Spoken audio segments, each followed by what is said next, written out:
So I just got done watching Netflix's Hubie Halloween starring Adam Sandler, and there's a lot of stuff I want to talk about in here, so let's just jump right into it.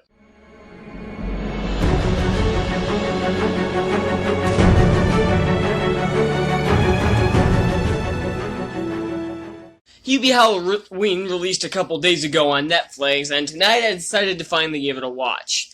And right off the bat, I expected this to be bad. This is my first reaction. The second I saw Sandler's name on the poster, I figured it would be bad. My immediate guess was, okay, this is gonna suck. But what shocked me about this movie is just how bad it was. I looked at the reviews for this movie prior to watching it, and it's at 49% on Rotten Tomatoes. And I don't trust Rotten Tomatoes, but sometimes I can kind of get an idea of what they're saying of it, like what I'm supposed to expect. Because another movie that had pretty much that exact same score is Scoob, and I really enjoyed that movie. And but this is not one of those. This is one where I hated it even more. This is awful. Yeah, I'll get right into it. Man, I don't want to talk about this, but I need something to review, so let's do it. I'll start with the acting. Most of the acting for this is fine. It's got a lot of names that I recognize, which was really bizarre, and a lot of them are just like bit parts. Like they'll just show up for like a cameo. And some of these people I can only tell were casted in these because they worked with Cameron Boyce, who Sandler had previously worked on with Grown Ups, and there is an actual tribute to Cameron Boyce at the end of the movie, which is actually a really nice touch. I really loved Cameron Boyce. He was a great actor, he was a great person, and he was taken too soon. And so that was a great tribute to him at the end. And I know at least one of these actors, Karan Barar, was casted. I remember seeing a headline for an article that I, of course, didn't read. Is Karan Barar got the role because of Cameron Boyce. Now, I have a speculation that it was saying that the role was originally intended for Boyce before he died, and he casted Barar instead. Because he worked with Cameron Boyce on the Disney show Jessie. And yeah, there are a lot of names that if you've seen any of Cameron Boyce's work, a lot of these names will sound familiar, like Karan Barar, Peyton List, China Ann McClain, though most of them have all of 30 seconds of screen time tops. I think Barar's character I can't fucking stand. He is a piece of shit, and I know he's supposed to be, but good God. Actually, I take that back. Almost every character in this movie is an unlikable shitbag. And I know that's kind of the point, but it goes way too far here. And Sandler himself is annoying as fuck because he's doing this really obnoxious voice. And can I just get an Adam Sandler movie where he uses his normal voice outside of bedtime stories? God. I think that's like the last good, decent Sandler movie was Bedtime Stories back in 2008. And, fun fact though, the elementary school in this was named Webster Elementary, which was also the name of the elementary school in Bedtime Stories, which I noticed the second I heard it. So, yeah, that's something I've recognized, so it's something you probably don't care about. Yeah, and considering this is an Adam Sandler movie, you'd probably expect some Sandler, what's the word I'm looking for, regulars, some Sandler regulars in here, like, of course, Kevin James is in this movie. Too much. He plays the sheriff, I think. He plays some kind of police officer. I think he's supposed to be the sheriff, but I don't think it's ever made clear, and if it was, I wasn't paying attention. I basically started half watching this movie, and I was like half on my phone for the last like hour of this movie, because I was so bored, and I just hated every second of watching this. And yeah, another Sandler regular is Rob Schneider. Thank God he's only in the movie for about 20 seconds and has, I think, one line. I can't fucking stand Rob Schneider. He's one of my least favorite actors on the planet, and he's a shitbag in real life. So I'm glad I didn't have to put up with him. A lot of these people I didn't even recognize because they were either in some like weird makeup or they have some kind of something that made them look different, so I couldn't really tell. Like, I couldn't tell it was Kevin James as the police officer. I knew he looked familiar, but I couldn't put my finger on who it was, and it was Kevin James. I didn't even notice that it was Rob Schneider, was one of the guys from the mental institution, though I probably wouldn't have noticed even if I was looking out for Schneider. I probably wouldn't have noticed, because, again, he's not in the movie that long, and I didn't give two flying shits. Michael Chiklis is in this. I haven't seen him in anything since Fantastic Four, so I guess he's still getting work, but again, in the movie for like 30 seconds, there's just a lot of people in this that, well, that either I don't recognize at first, or are there and just gone. Like, some other example, the only two actors in this that I recognize that had more screen time was Noah Schnapp, who is Will Byers on Stranger Things.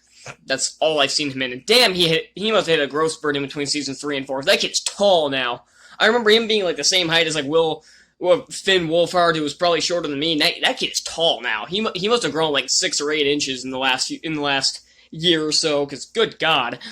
And Paris Barrelk. I want to say that's how you pronounce it, Barrelk. And I recognize her from the Disney Channel shows Mighty Med and Lab Rats, because she showed up on Lab Rats. And speaking of Mighty Med, if you ever saw that show, Bradley Stephen Perry shows up in this for 5 seconds, has one line, and you wouldn't have even noticed him. I wouldn't have noticed him had I not known he was in, had I not looked at the cast list ahead of time, and I didn't even listen to his line. And I just saw him out of the corner of my eye as I was looking at my phone. I'm like, oh, there he is. He's gone? Okay. So, yeah, this movie wastes a little... I know these actors are a lot of actors from Disney, and you're like, oh, good thing they didn't use them that much. Disney used to cast good actors. I mean, seriously, Disney used to cast good actors, and these actors are legitimately good. So this movie is wasting talent. This movie is a waste of good talent. It's even a waste of bad talent. Looking at you, Schneider. So yeah, this movie's a waste of talent. It's not funny. This is a terribly written film, and there are I think there was like one joke that I found legitimately funny, but fuck if I remember what it was, because I can't think of it off the top of my head. I should have written it down. There are a couple times where I had a slight chuckle, but it's definitely not enough to save this movie. This is... The plot is paper thin. It makes absolutely no sense. Everyone in this town is an unlikable shitbag to this guy for no reason other than... No reason. They never explain why. I mean, they give some sort of half-assed explanations to a few of them at the end. And I'll get to that ending in a minute, but they give a few of those explanations for them, and it's stupid, and I wasn't really paying attention because I didn't care. But the others just act like assholes to him for no reason, even though he does nothing to them at all. I mean, I don't know what he did to make them hate him so much, because his character's very likable, which is kind of the point, though it's hard to like him when he has that annoying-ass voice. What was wrong with Sandler just using his normal voice here? Why does he always have to do some annoying voice? Does he think people actually find it funny? Because they don't. I don't think I've ever met a single person who thinks Sandler's high-pitched voices are funny. Especially when it came to shit like 12 Crazy Nights. That was awful. It's not worse than 12 Crazy Nights, I can tell you that much. Or 8 Crazy Nights. My apologies to the Jewish people out there. One for screwing that up, and 2 for having that be pretty much your only Hanukkah movie. Yeah, maybe I'll do a review of that when Christmas comes around, and I'll start doing like movies that I find cinematic abortions, and when it comes to Hanukkah, maybe I'll review that. But because I won't have much to review this December, I'll have Soul and Wonder Woman, and that's about it. So, yeah, I'm getting off topic here. Lost where I was. I'm just gonna jump... Okay, so I'm just gonna jump somewhere else. The editing in this is a mess. And I complain about editing a lot in movies. This is not... this is not awful editing, but some of the cuts are kind of sloppy, and sometimes it feels like scenes are missing. There were a couple times where I feel like there should have been even just like a 30-second scene placed somewhere, because it feels like, because there are a couple times where characters are here and then all of a sudden, okay, for example, Schnapp's character Tommy and Barrel's character Megan, I want to say, they were helping Hubie with something. I'm not going to say what it is, and they go back to Tommy's house, and they just kind of leave, and then they disappear for like 40 minutes, and then then the next time they show up, they're already at Tommy's house looking for his sisters, because they left the house looking for him. So it feels like there should have been a scene there of them getting to the house, or going to the house, because they disappear for a good 40 minutes, and then they're already at the house. And also, Hubie finds his sisters walking randomly around, just finds them walking back to the house, off screen. I feel like that should have been shown. So it feels like this movie is straight up missing scenes, but I don't want this to be longer. No, this was an hour 43, and it felt like it. I had to pause it at about the 40-minute mark, because I was in such a...